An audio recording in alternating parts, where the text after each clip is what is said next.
मेरा नाम रोहित है। मेरी उम्र 27 साल है। मैं अपने इस घर में अपनी 2 बहनों के साथ रहता हूँ। मेरे माता पिता की मौत मेरी बड़ी बहन की शादी करने के 1 साल के बाद हो गई थी।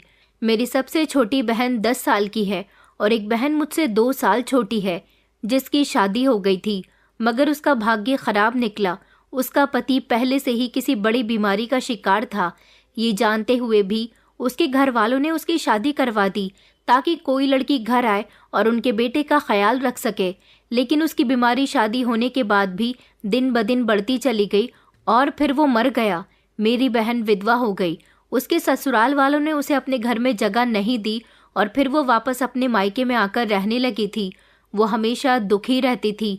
मुझे उसके घर में आ जाने से आसानी हो गई थी क्योंकि माँ बाप तो थे नहीं। मैं अकेला ही घर के सारे कामकाज करता था। मेरी छोटी बहन ज़्यादा कोई काम नहीं करती थी। मोहल्ले में इधर उधर खेलती फिरती थी। मैं एक ट्यूशन मास्टर था जो सुबह से लेकर दोपहर तक सरकारी स्कूल में टीचिंग किया करता था और शाम के 4 बजे से लेकर 7 बजे तक घर में बच्चों को ट्यूशन पढ़ाया करता था। मेरा घर बहुत बड़ा था। शुरू से ही मेरी नीयत गंदी रही थी। मैं स्कूल में साथ पढ़ने वाली टीचर्स पर भी हमेशा नज़र रखता था। कोई भी आज तक मुझसे पट नहीं सकी थी और मैं चाहता भी नहीं था कि मैं किसी लड़की को अपनी ज़िंदगी में शामिल करूं, शादी करूं या किसी को गर्लफ्रेंड बनाऊं, क्योंकि मुझे लड़कियों के नखरे झेलने नहीं आते थे। मैं नहीं चाहता था कि कोई भी लड़की मुझे अपने नखरे दिखाए जिस पर मेरी जेब खाली हो जाए। आखिरकार पैसा इतनी मुश्किल से कमाया जाता है और मुझे लगता है कि जो लड़के प्यार मोहब्बत में पड़कर लड़कियों के खर्चे उठाते हैं वो दुनिया के सबसे बेवकूफ़ लड़के होते हैं। मुझे ये सब कुछ नहीं करना था। मुझे सिर्फ लड़कियों का वजूद अच्छा लगता था। मैं उनको हमेशा गंदी नज़र से देखा करता था। मेरी नज़रों में हमेशा खूबसूरत लड़कियां बसी होती थीं। मैं किसी भी तरह उनको अपने करीब करने की कोशिश करता था, लेकिन एक शरीफ मोहल्ले में रहते हुए ये सब कुछ मेरे लिए पॉसिबल नहीं था। हालांकि मेरी खुद की भी जवान बहनें थीं और अब तो वो विधवा भी होकर मेरे घर में बैठ गई थी। मैंने सोचा था कि उसके लिए कोई रिश्ता मिल जाए तो दोबारा से उसकी शादी कर दूं, लेकिन उसने शादी से इनकार कर दिया था।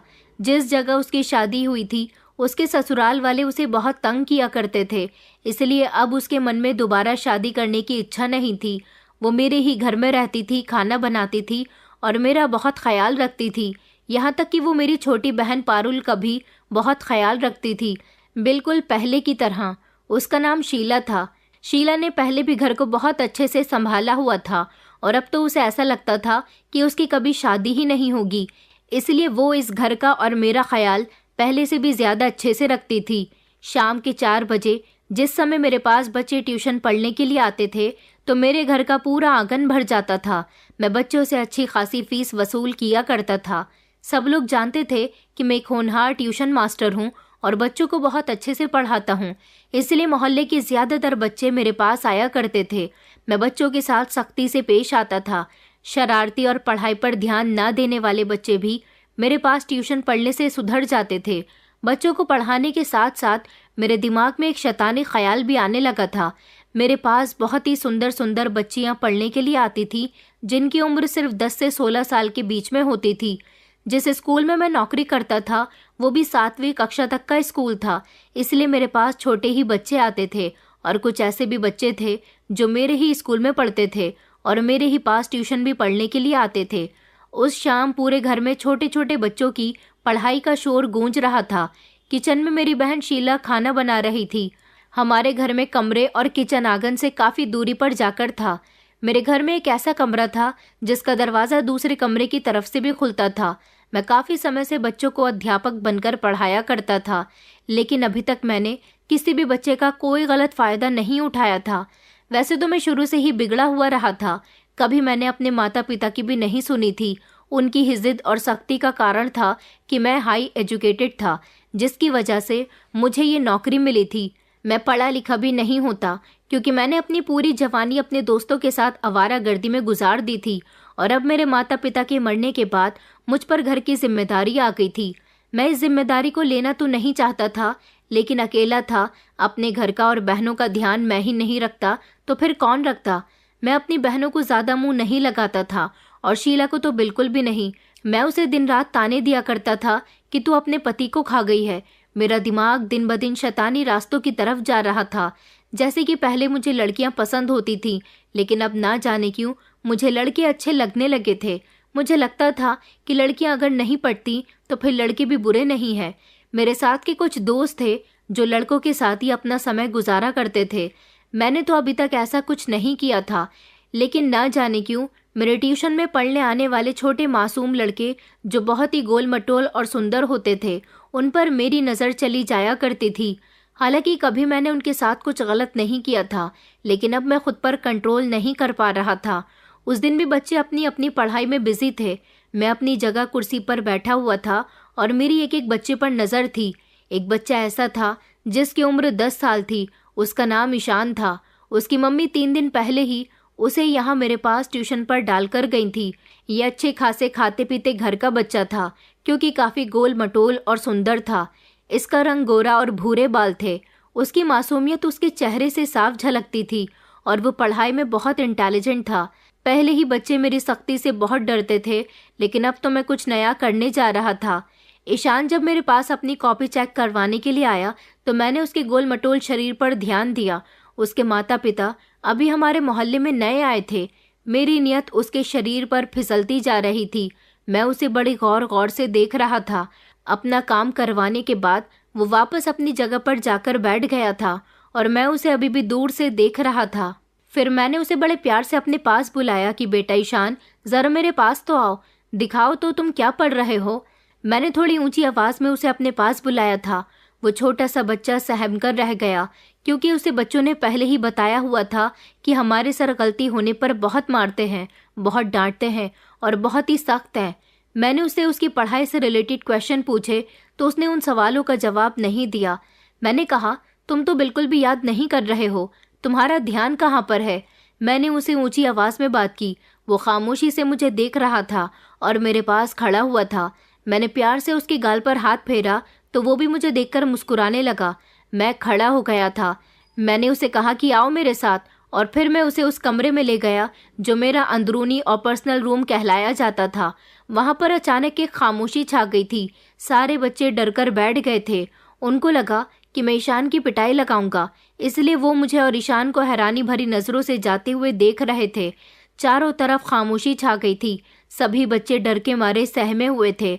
दरवाजे के पास खड़े होकर मैंने पीछे पलटकर जब बच्चों की तरफ देखा और जोर से चिल्लाया कि क्या हो रहा है, चलो अपनी अपनी पढ़ाई पर ध्यान दो, किसी को बातें करते हुए ना देखूं, अभी थोड़ी देर में आता हूं।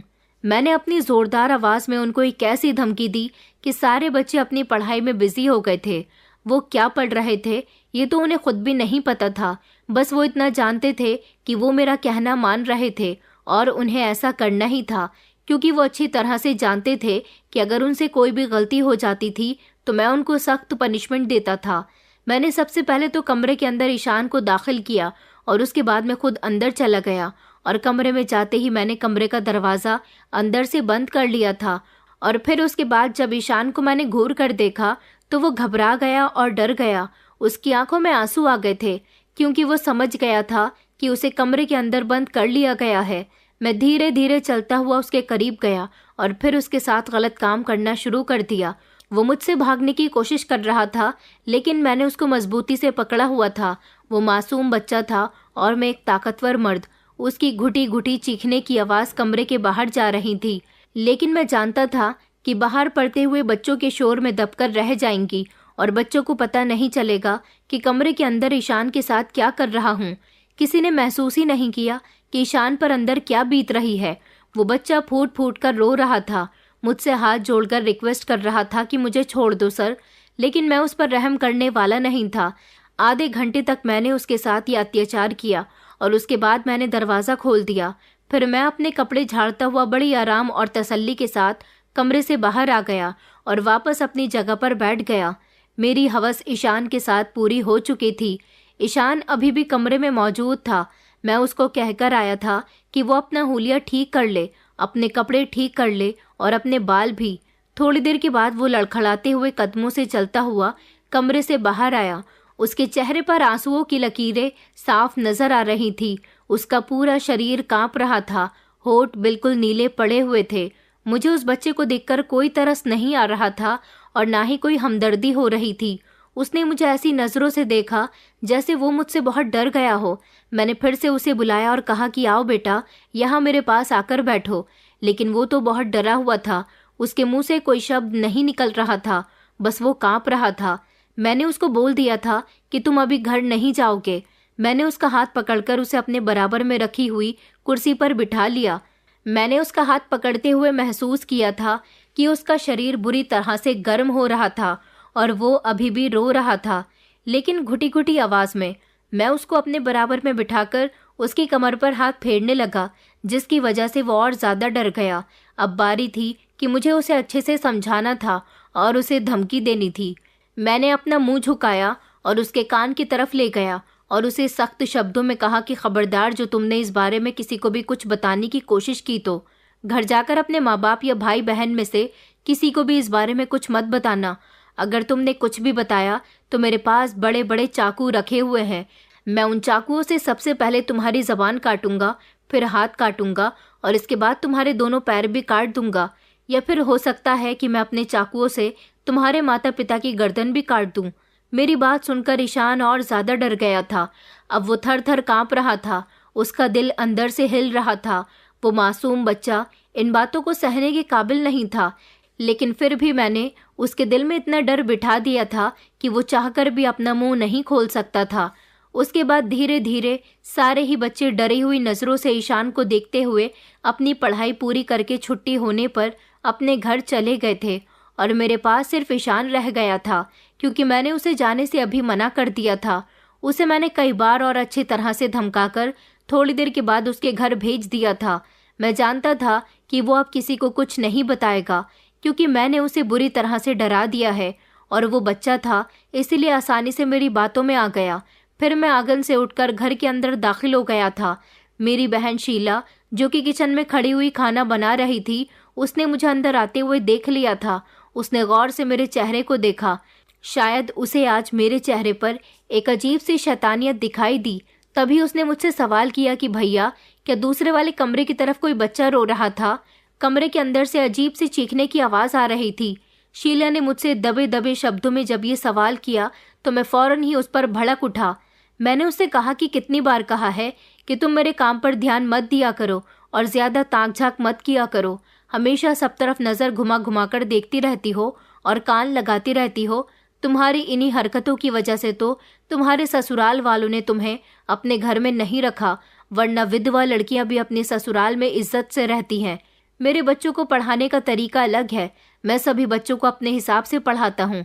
ये आजकल के बच्चे सिर्फ टीवी और मोबाइल में ही अपना ध्यान लगाते हैं। पढ़ाई पर तो किसी का ध्यान ही नहीं है। जहाँ थोड़ी सख्ती करो तो रोने और चिल्लाने लग जाते हैं, और तुम अपने काम से काम रखा करो। मैंने शीला को बुरी तरह से झाड़ दिया था।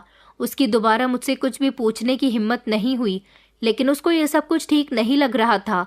मैंने उस पर ज्यादा ध्यान नहीं दिया, लेकिन अगले दिन मैंने नोटिस किया कि ईशान पढ़ने नहीं आया था, और फिर उसके बाद भी 2-3 दिन तक मैंने उसका इंतजार देखा। वो आया ही नहीं। एक दिन मैंने उसकी मम्मी को कॉल करके उसके बारे में पूछा कि वो ट्यूशन पढ़ने क्यों नहीं आ रहा, तो पता चला कि उसको तो बहुत तेज बुखार है।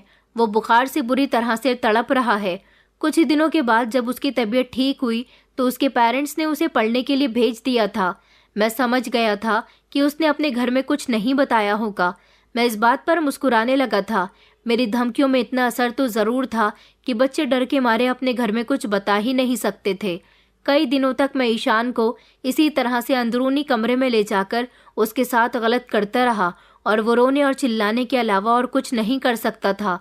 फिर उसके कुछ दिनों के बाद मेरे पास ट्यूशन पढ़ने के लिए एक नया बच्चा आया। फिर मेरा ध्यान ईशान से हटकर इस नए लड़के देवांश पर चला गया। ये बच्चा भी बहुत अच्छा था, सफ़ेद रंग और सेहत वाला। पहले दिन जब ट्यूशन पढ़ने आया तो बड़ा ही शरारती था और पढ़ाई में भी ज़्यादा ध्यान नहीं दे रहा था। उसकी शरारतों की वजह से मेरी नाक में दम हो चुका था। मैंने उसी दिन फैसला कर लिया था कि मैं उसको सबक ज़रूर सिखाऊंगा। कुछ मेरी नीयत भी ख़राब थी कि मैं अब इतना ज़्यादा बिगड़ गया था कि अपने पास ट्यूशन पढ़ने आने वाले छोटे मासूम बच्चों के साथ गलत कर रहा था। लेकिन देवांश को देखकर तो मेरे दिल में कुछ ज़्यादा ही लालच बढ़ता जा रहा था। उस दिन संडे था और ट्यूशन पढ़ने वाले बच्चों की छुट्टी थी। मेरी दोनों बहनें घर से बाहर गई हुई थी। मैं घर में अकेला ही था। जब घर का दरवाज़ा बजने लगा, जैसे ही मैं दरवाज़ा खोलने के लिए गया तो मैंने देखा कि दरवाजे पर देवांश खड़ा हुआ था। उसके हाथ में चॉकलेट्स का पैकेट था। उसने कहा कि सर, मेरा बर्थडे है, मैं आपके लिए चॉकलेट लेकर आया हूँ ताकि आपका मुंह मीठा करवा सकूं। मैं यहाँ अपने सारे फ्रेंड्स और टीचर्स को चॉकलेट बांट रहा हूँ, इसलिए आपको भी देने के लिए आ गया। वैसे भी देवांश का घर हमारे घर से ज़्यादा दूर नहीं था, इसलिए वो अकेला ही मेरे घर तक आ गया था। उसकी बात सुनकर मैंने उस पर एक गहरी नज़र डाली और उसके हाथ से चॉकलेट ले ली। उसने पैकेट में रखे हुए 2 चॉकलेट निकालकर मुझे दे दिए थे। मैंने उसे थैंक यू बेटा कहा और साथ ही उसको बर्थडे भी विश किया। मैं गहरी नज़रों से आसपास भी देख रहा था कि कहीं कोई हम दोनों को देख तो नहीं रहा, लेकिन कोई नहीं था। मैंने उसे अपने घर के अंदर बुलाया और कहा कि आओ बेटा, आज तुम्हारा बर्थडे है, इसलिए मैं तुम्हें तुम्हारी बर्थडे का गिफ्ट देना चाहता हूँ। मेरी बात सुनकर देवांश बहुत खुश हुआ था। मैंने उसका हाथ पकड़ा और उसे घर के अंदर ले आया था। फिर अकेले घर में मैंने देवांश के साथ भी वही किया जो मैं किया करता था। मैंने उसके साथ अपनी हवस को पूरा कर लिया। वो बुरी तरह से चिल्ला रहा था, रो रहा था। उसे नहीं पता था कि आज उसके साथ उसका ही टीचर ये सब कुछ करने वाला है। वो बुरी तरह से तड़प रहा था। वो ज़ोर ज़ोर से चिल्ला रहा था। उसकी आवाज़ घर से बाहर ना जाए, इसलिए मैंने उसके नन्हे से मुंह पर अपना मजबूत हाथ रख दिया था। वो दर्द की शिद्दत से बिलबिला रहा था। मैंने उसे ज़ोर से डांटा कि खबरदार, जो आवाज़ निकली तो। मैंने उसे डराने की कोशिश की। उससे कहा कि मेरे घर में एक बड़ा सा कुत्ता है जो शोर मचाने वाले बच्चों को काट लेता है। मैं अपनी आंखें निकाल कर उस पर गुर्राह रहा था। देवांश बुरी तरह से तड़प रहा था और मचल रहा था, लेकिन मेरे दिल में उसके लिए थोड़ा भी रहम नहीं था। ठीक इस समय घर के खुले हुए दरवाजे से मेरी बहन शीला दाखिल हुई। पता नहीं उसका सिक्स सेंस था या फिर कुछ और। उसे यह एहसास हो गया कि घर में कुछ न कुछ गलत हो रहा है। मेरी छोटी बहन पारुल तो घर के अंदर सो रही थी और आज संडे था, बच्चे भी ट्यूशन पढ़ने नहीं आने वाले थे।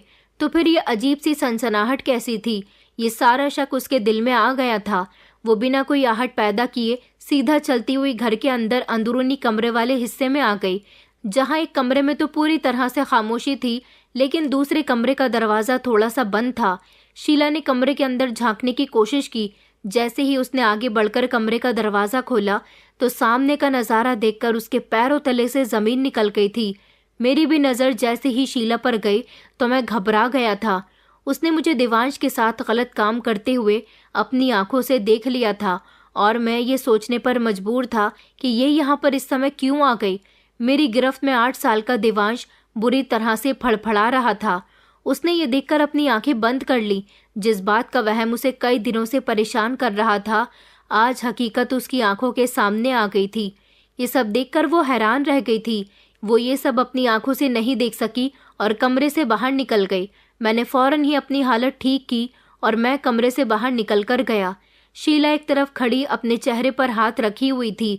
मैंने एक झटके से उसका बाजू पकड़ा और उसका चेहरा अपनी तरफ किया और कहा कि तुम यहाँ पर क्या कर रही हो? कितनी बार तुमसे कहा है कि दरवाज़ा बजाकर अंदर आया करो। तमीज़ नाम की कोई चीज़ नहीं है तुम्हारे अंदर। मैं शीला पर भड़क उठा था क्योंकि मैं बौखला रहा था कि उसने ये सब कुछ अपनी आंखों से कैसे देख लिया। उधर देवांश मौके का फ़ायदा उठाकर वहाँ से निकलकर भाग गया। उसे भागते हुए देखकर मुझे और ज़्यादा गुस्सा आ गया। मैंने अपनी बहन की आंखों में देखा, उसकी आंखों से आंसू बह रहे थे। उसने कहा कि भैया, ये सब कुछ क्या है? आप तो बच्चों को ट्यूशन पढ़ाते हो, आप उनके अध्यापक हो और यहाँ बच्चों को पढ़ाने के बहाने आप उनके साथ ये गलत काम कर रहे हो। मुझे पहले ही आप पर शक था। मैं अभी जाकर सारे मोहल्ले वालों को आपकी हकीकत के बारे में बताती हूँ। शीला ने ज़ोर से चिल्लाकर कहा तो मैं उसकी बात पर घबरा गया था। वो दरवाजे की तरफ भागने लगी तो मैं उससे ज़्यादा तेज़ी में भागता हुआ उसके आगे जाकर खड़ा हो गया और उसका रास्ता रोक लिया।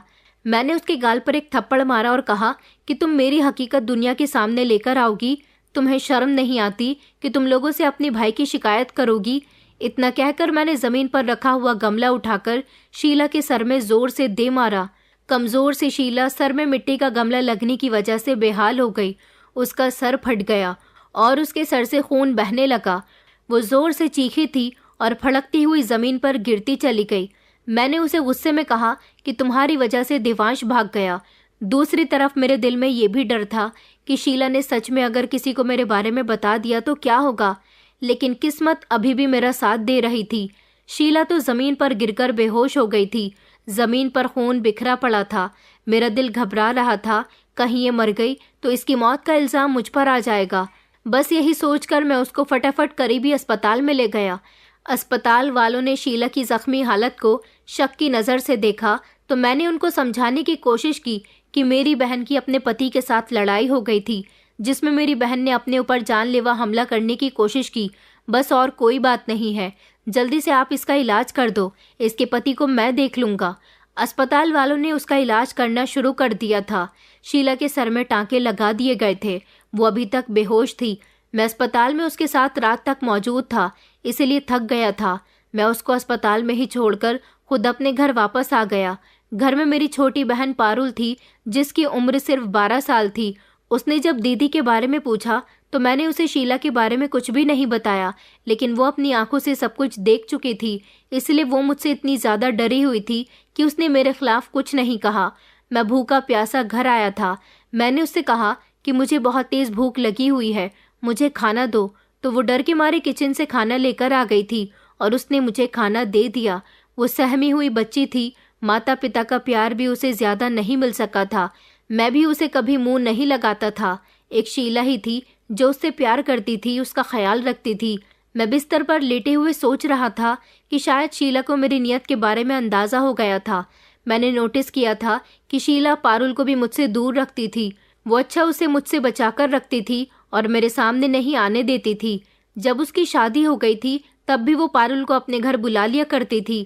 मेरे पैरों में दर्द होने लगा तो मैंने पारुल को आवाज़ लगाई और कहा कि मेरे पैर दबा दे। वो डरी हुई थी, इसलिए फ़ौरन मेरा कहना मान गई और मेरे पैर दबाने लगी। मैंने ज़ोर से लात मारी तो वो ज़मीन पर जा गिरी थी। मैंने कहा कि तेरे हाथों में जान नहीं है, बस सारा दिन इधर उधर खेलती रहती है, ज़रा मजबूत हाथों से पैर दबा, नालायक कहेगी। मैंने जब सख्ती से उसे डांट दिया तो वो अपना दिल पकड़कर रह गई थी। वो ये नहीं जानती थी कि अपनी बड़ी बहन के साथ साथ उसकी भी साथ सख्ती होने वाली है। 2-3 दिन गुजर गए थे। मैंने पलटकर शीला की तरफ नहीं देखा। मैंने उसके बारे में कुछ अता पता नहीं किया। एक दिन मैं घर में बच्चों को ट्यूशन पढ़ा रहा था जब अचानक मोहल्ले में शोर की आवाज़ गूंजने लगी। मैं बैठा हुआ अपनी लाल नज़रों से ईशान की तरफ देख रहा था, जो डरा सहमा अपनी किताब में ध्यान लगाया हुआ था और मेरी तरफ से नज़र हटाने की कोशिश कर रहा था। अचानक गली में शोर की आवाज़ सुनकर सारे बच्चे हंसते हुए पीछे भाग गए। मैं भी दरवाजे पर गया तो पागल पागल का शोर मच रहा था। मैं एकदम चौंक गया। बच्चे भी खुले हुए दरवाजे से बाहर झांक रहे थे। मैंने कहा, क्या हो रहा है यहाँ? तो एक बच्चा सहमकर पीछे मुड़कर बोला कि सर, गली में शीला दीदी घूम रही हैं, उनके बाल बिखरे हुए हैं और सब लोग उन्हें पागल पागल कहकर उनका मजाक बना रहे हैं और कुछ गली के बच्चे तो हाथ में ईंट लेकर उनके पीछे भाग रहे थे। मैं बच्चों की बात सुनकर हैरान रह गया था। बच्चे तो मेरी बहन शीला का नाम ले रहे थे। मैं तो भूल ही गया था कि मैं उसे अस्पताल में छोड़कर आ गया था। मैं भागकर घर से बाहर निकलकर आगे वाली सड़क पर गया। वहां का नज़ारा देखकर मैं हैरान रह गया था। सामने ही चलते हुए शीला आ रही थी। उसके सर पर पट्टी बंधी हुई थी जिससे लाल खून झांक रहा था। उसके बाल बिखरे हुए थे और कपड़े गंदे खून के धब्बों से सने हुए थे। उसके गले में दुपट्टा तक नहीं था, यहाँ तक कि उसके पैरों में चप्पल भी नहीं थी। वो अपने होशो हवास में नहीं थी। बच्चे उसे पत्थर से मार रहे थे और कहने लगे कि पागल पागल। बच्चे जोर जोर से हंस रहे थे। शीला उन पर गुस्सा कर रही थी। उसको इस हालत में देखकर मेरे चेहरे पर मुस्कुराहट फैल गई। मैं खुश हो रहा था कि चलो अच्छा हुआ, मेरे जुर्म का सबूत खत्म हो चुका है। फिर अचानक शीला की नज़र मुझ पर गई। वो मुझे देखकर कहने लगी कि तुम बर्बाद हो जाओगे भैया, तुम्हें कीड़े पड़ेंगे, तुम बहुत बुरी मौत मरोगे। वो बार बार यही शब्द दोहरा रही थी। मैं शॉक खड़ा हुआ एक तरफ उसे देख रहा था कि कहीं वो पागलपन में मेरी सच्चाई ना उगल दे, लेकिन फिर वो मेरे सामने से ऐसे गुजरकर चली गई जैसे मुझे जानते ही न हो। मेरे दिल को सुकून मिल गया था कि वो पागल हो चुकी है। मोहल्ले के लोग आकर मुझसे मेरी बहन के बारे में पूछ रहे थे कि तुम्हारी बहन को क्या हो गया जो अचानक घर से बाहर निकलकर इस तरह घूमने लगी है। मैंने उन लोगों से झूठ बोल दिया और कहा कि एक दिन छत से नीचे उतर रही थी, सीढ़ियों से पैर फिसला और नीचे आकर गिर गई। उसके सर पर बुरी तरह से चोट आई थी। मैंने उसका अस्पताल में इलाज करवाया है, लेकिन वो पागल हो गई। मैं रोते हुए कहने लगा, मेरी बहन की पहले ही किस्मत काफ़ी ख़राब थी। उसका पति मर गया, ससुराल वालों ने भी उसे छोड़ दिया और अब उसकी हालत ऐसी हो गई। लोग मुझे तसल्ली देने लगे और कहने लगे कि तुम फिक्र मत करो, वो ठीक हो जाएगी। मैंने उनको ये भी बताया था कि मैं उसे घर में रोकने की बहुत कोशिश करता हूँ, लेकिन वो मेरी नज़र से बचकर घर से बाहर चली ही जाती है और ऐसे घूमने लगती है। मुझसे अपनी बहन की यह हालत देखी नहीं जाती। यहाँ तक कि अब तो मैं उसको घर ले जाने की कोशिश भी कई बार कर चुका हूँ, मगर वो घर आती ही नहीं है, और घर आ भी जाती है तो फिर से चोरी चुपके घर से निकल जाती है। मेरी बात सुनकर लोग मुझसे हमदर्दी करने लगे थे। घर में मौजूद पारुल खामोशी से अपने आंसू साफ करती रहती थी। वो अपनी बहन की हालत को अच्छी तरह से समझ रही थी और अपने भाई की नीयत को भी। वो जानती थी कि उसकी बहन के साथ घर में वो हादसा नहीं हुआ था जो मैं लोगों को बता रहा था, लेकिन उसकी बहन ने क्या अपनी आंखों से देखा था, इस बात को तो वो भी नहीं जानती थी। समय गुजरता गया और मेरी असलियत को कोई नहीं पहचान सका। मैं एक अध्यापक के भेष में वो शैतान था जिस पर सब भरोसा करके अपने मासूम बच्चों को मेरे पास पढ़ने के लिए भेजते थे। मैं लोगों के इसी अंधे विश्वास का फायदा अच्छी तरह से उठा रहा था और बच्चों के साथ अभी भी वही बदसलूकी कर रहा था। उन नन्हे बच्चों की मासूमियत को रौंदना मेरा शौक बन गया था। लोग चाहकर भी मुझ जैसे अच्छे अध्यापक पर उंगली नहीं उठा सकते थे, क्योंकि उनके पास कोई सबूत नहीं था और ना ही वो मेरी हकीकत को जानते थे। मैं मासूम बच्चों को इतना ज़्यादा डरा धमका दिया करता था कि कोई भी बच्चा घर जाकर मेरी शिकायत करने की हिम्मत नहीं करता था, और अगर कोई बच्चा अगर किसी को ये बताने की कोशिश करता कि उनका टीचर उनके साथ गलत करता है, तो उनके पेरेंट्स ये समझते थे कि शायद उनका बच्चा पढ़ाई से बचने के लिए इस तरह की बातें कर रहा है। क्योंकि मैं सख्ती से पढ़ाया करता था, ये बात तो सभी जानते थे, लेकिन मेरे पास पढ़ने वाले बच्चे हमेशा ही कामयाब हुए थे। उनके अच्छे नंबर्स आते थे, इसलिए तो लोग अपने बच्चों को मेरे पास ही पढ़ाना पसंद करते थे। वो लोग अपने बच्चों को मारपीट कर सज़ा देकर पढ़ने के लिए भेज ही देते थे और साथ ही मुझसे अपने बच्चों पर और सख्ती करने को भी कह जाते थे। मैं तो उनकी बातों पर मुस्कुरा दिया करता था। मेरी खुशी के ठिकाने नहीं होते थे कि मेरा शिकार खुद चलकर मेरे पास आता है और चाहकर भी मुझसे बचने की कोशिश नहीं कर सकता, और मैं खुश होता था कि अब मैं बच्चों के साथ जैसा चाहे सुलूक करूं, उनके पेरेंट्स पलटकर मुझसे कोई सवाल जवाब नहीं करने वाले। शीला की दिमागी हालत तो दोबारा कभी ठीक नहीं हो सकी। वो इसी तरह गलियों में पागलों की तरह इधर उधर भटकती फिरती थी। लोग उसे पागल पागल कहकर बुलाते थे और वो दिन रात मुझे गालियां देती रहती थी। मेरा जब भी उससे सामना होता वो मुझे बुरा भला कहती रहती थी, लेकिन वो अपनी दिमागी कंडीशन बुरी तरह से ख़राब कर चुकी थी, इसलिए वो कभी किसी का नाम लेती तो कभी किसी का नाम लेकर उसे बुरा कहती थी। इसलिए कोई भी उसकी बातों पर विश्वास नहीं करता था।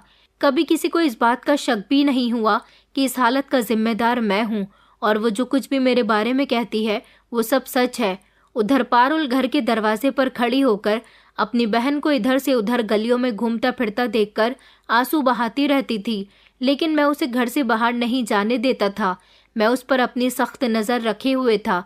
उसकी सिर्फ एक पड़ोस की सहेली थी जहां वो खुद नहीं जा सकती थी, लेकिन उसकी सहेली घर में आ सकती थी। वो लड़की रिंकी कभी कभी हमारे घर पर आ जाती थी। मेरी बहन पारुल अपने दिल की बातें उसके साथ शेयर करती थी। एक दिन रिंकी हमारे घर पर आई हुई थी। अब मेरी बहन जवान हो चुकी थी और रिंकी की भी मंगनी हो गई थी। उसने अपने हाथों पर पहनी हुई मंगनी की अंगूठी मेरी बहन पारुल को दिखाई तो वो दोनों आपस में खूब हंस हंस कर बातें करने लगी। पारुल भी उसकी बातों पर दिल खोलकर हंस रही थी। इतनी ही देर में मैं घर के अंदर दाखिल हुआ। मैंने जैसे ही रिंकी को घर में बैठा हुआ देखा तो मुझे उस पर गुस्सा आ गया, क्योंकि ये वही लड़की थी जिसको मैं अपना शिकार बनाने के लिए काफ़ी समय से उस पर नज़र रखे हुए था। लेकिन ये लड़की हर बार मेरे जाल से निकल गई थी। हर बार वो न जाने कैसे मुझसे बचती चली गई। अपनी बहन को उसके साथ बातें करते हुए देखकर मुझे उस पर बहुत गुस्सा आया था।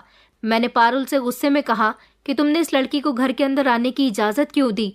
फिर मैंने रिंकी की तरफ देखा और कहा कि तुम यहाँ पर क्या कर रही हो, जाओ यहाँ से, और तू भी अंदर जा, जाकर घर का कोई काम देख ले पारुल। मेरी कड़क आवाज़ सुनकर रिंकी घबरा गई और वो उसी समय घर से निकलकर चली गई थी। पारुल ने तो रोना शुरू कर दिया। उसकी सहेली वहां से भाग गई थी, मगर पारुल का दिल कटकर रह गया था। उसकी आंखों से आंसू बहने लगे। मेरे बिहेवियर की वजह से उसके दिल को दुख पहुंचा था। वो खामोशी से अंदर जाकर खाना बनाने में लग गई और साथ ही रोती भी रही।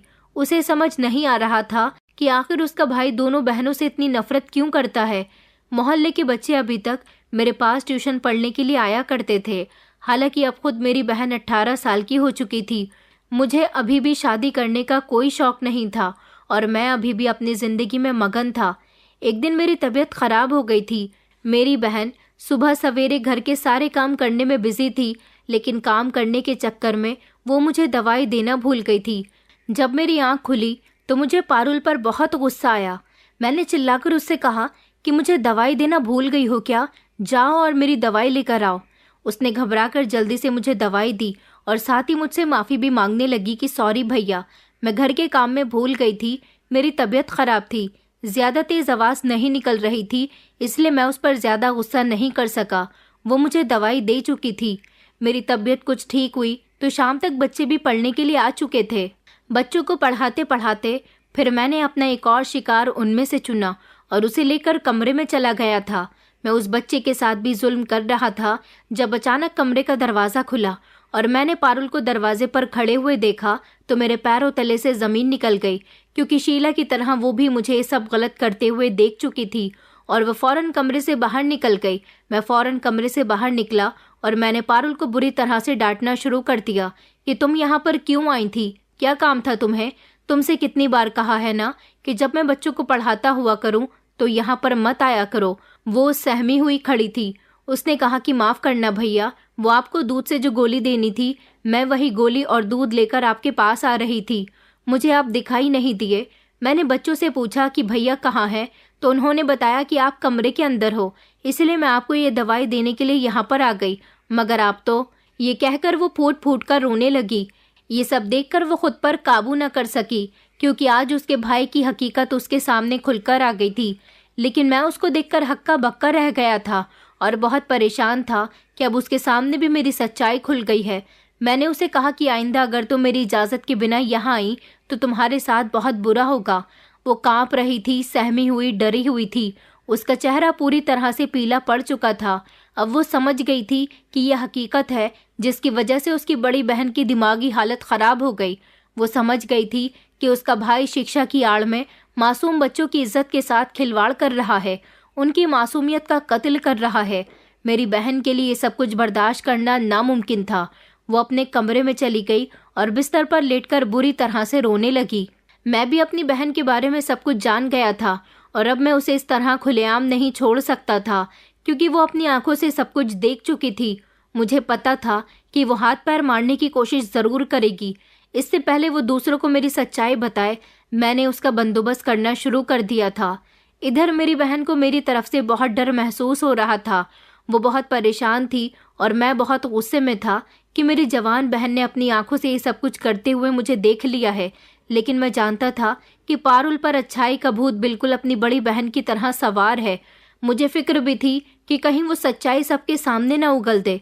इसलिए एक दिन मैंने अपने एक दोस्त के पास जाने का फैसला किया जो रिश्ते करवाया करता था। मैं उसके पास जा पहुंचा और मैंने उससे कहा कि जल्द से जल्द मेरी बहन के लिए कोई अच्छा सा रिश्ता तलाश करो। तुम्हारी नज़र में तो बहुत सारे रिश्ते हैं।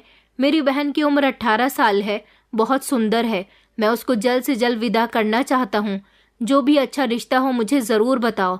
मेरे दोस्त ने कहा कि अगर तुम्हारी बहन इतनी ही सुंदर है तो तुम उसकी शादी मेरे साथ करवा दो।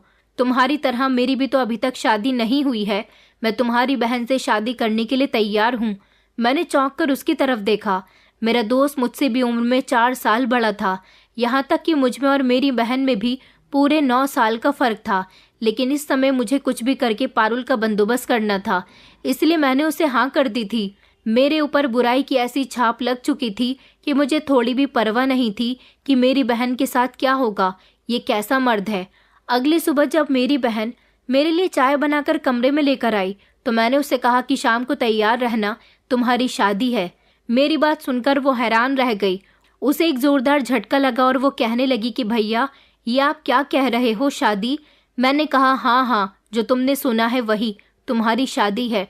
उसने हैरान होकर कहा कि भैया, लेकिन किसके साथ? मैंने नज़र उठाकर घूर कर उसे देखा और कहा कि पूछने की ज़रूरत नहीं है कि तुम्हारी शादी किसके साथ हो रही है या किसके साथ नहीं। ये फैसला करने वाला मैं हूँ कि मुझे तुम्हारी शादी किसके साथ करवानी है। और शरीफ लड़कियाँ ज़्यादा सवाल करती हुई अच्छी नहीं लगती, और तुम्हारी अब शादी की उम्र हो गई है। शादी करो और अपने घर जाओ। और हाँ, याद रखना कि बड़ी बहन की तरह अपने पति को मार कर यहाँ वापस मत आ जाना। उसको तो मैंने इस घर में जगह दे दी थी, लेकिन तुम्हें नहीं दूंगा। उसके बाद मैं चाय पीने में बिजी हो गया था। पारुल की आंखों से आंसू बह रहे थे। उसे अपने भाई से ऐसी उम्मीद नहीं थी और अब वो मुझसे नफरत करने लगी थी। वो जानती थी कि उसके भाई ने उसकी शादी करने का फैसला किस वजह से किया है। इसी वजह से कि कहीं उसके भाई की असलियत वो मोहल्ले वालों को न बता दे। लेकिन पारुल मेरी तरफ से बहुत बुरी तरह से डरी हुई थी। वो मेरी हकीकत किसी को नहीं बता सकती थी। बस वो खामोशी से अपने कमरे में जाकर रोने लग गई। जैसे तैसे शाम का समय भी हो गया था। मेरा दोस्त कपिल अपने साथ एक पंडित को लेकर घर में आ गया था। मेरी बहन को भी तैयार कर दिया गया था।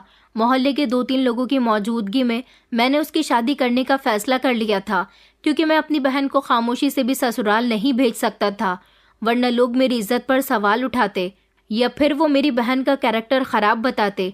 उसको तैयार कर दिया गया था और शादी का शुभ मुहूर्त भी आ गया था।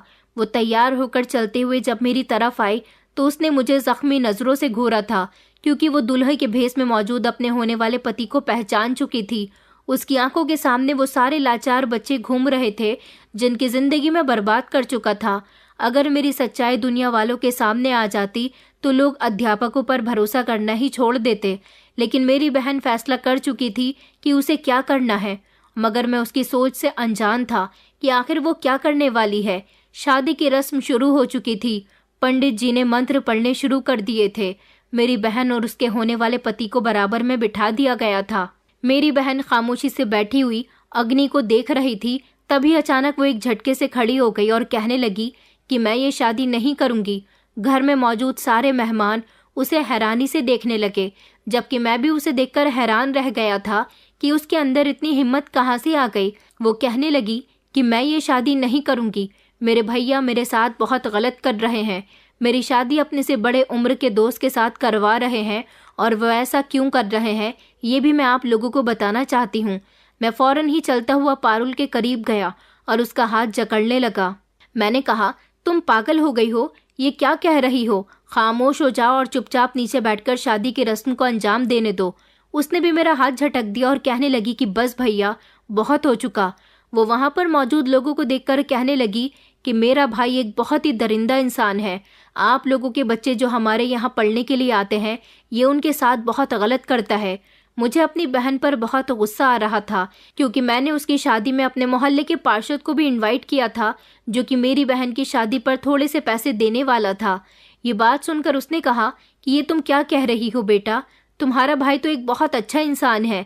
पारुल कहने लगी कि यही गलतफहमी तो मैं आप लोगों की दूर करना चाहती हूँ कि मेरा भाई सिर्फ शरीफ दिखता है। वो शरीफ नहीं है और ना ही अच्छा है। पार्षद जी, मैंने खुद अपनी आंखों से अपने भैया को छोटे मासूम बच्चों के साथ दरिंदगी करते हुए कमरे में देखा है, और मैं अपनी आंखों देखकर झुठला नहीं सकती। मेरी बड़ी बहन ने भी भैया को कुछ ऐसा ही करते हुए देख लिया था, इसलिए उन्होंने उसके सर पर मिट्टी का गमला उठाकर मार दिया, जिसकी वजह से वो जख्मी हो गई और लोग उसे पागल समझने लगे। लेकिन हकीकत में अपनी आंखों से वो कुछ और देख चुकी थी, क्योंकि ये कई सालों पुरानी बात है। मैं उस समय बच्ची थी, अपने भाई के खिलाफ आवाज़ नहीं उठा सकी। लेकिन अब जब मैंने अपनी आंखों से सारी सच्चाई देखी है, तो मैं आप सब लोगों को बताना चाहती हूँ कि अगर आप लोगों को अपने बच्चों का भविष्य सुधारना है तो इस दरिंदे के पास कभी भी उनको पढ़ने के लिए मत भेजना। ये शिक्षा के बहाने उनकी इज्जतों के साथ खिलवाड़ करता है।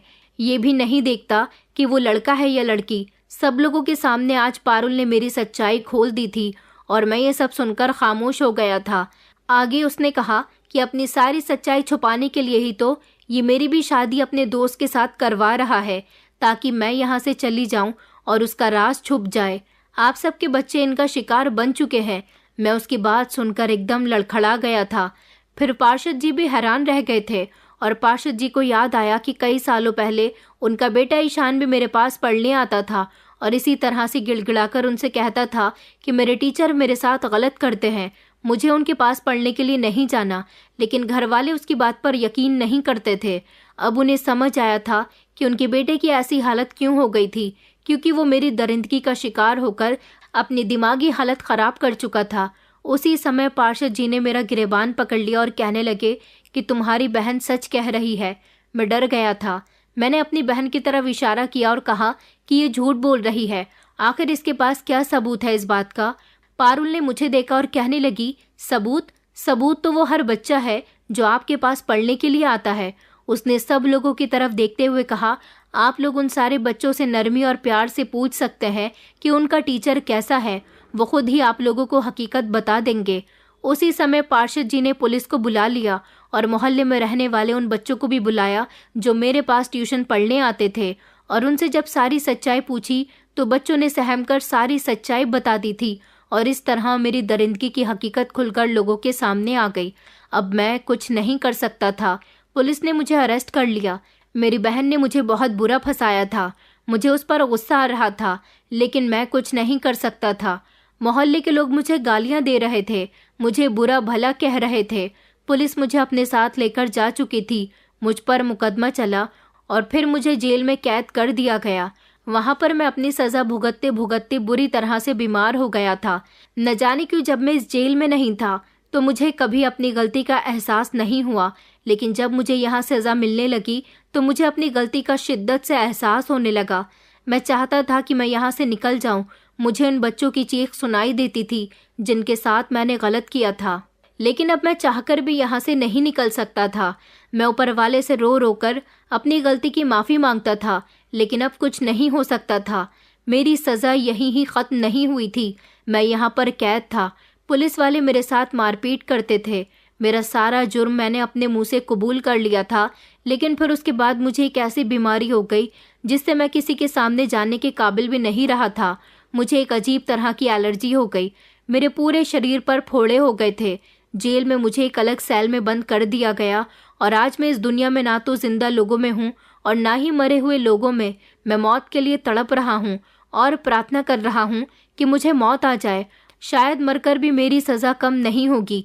जिन मासूम बच्चों के साथ मैंने गलत किया, मुझे उनकी हाय लगी थी। दोस्तों, मैं बस इतना ही कहना चाहूँगी कि बुराई जन्म से नहीं आती, उसे हालात और परवरिश जन्म देते हैं।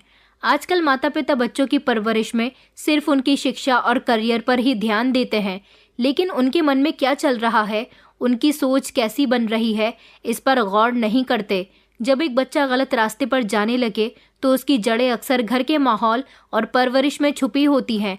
अगर माता पिता अपने बच्चों की भावनाओं, मानसिकता और आदतों पर ध्यान न दे, उन्हें सही मार्गदर्शन न दे, तो वो गलत रास्तों पर भटक सकते हैं। जिस तरह एक पेड़ को सही आकार देने के लिए समय समय पर उसकी देखभाल करनी पड़ती है, उसी तरह बच्चों के मन को भी सही दिशा देने की ज़रूरत होती है।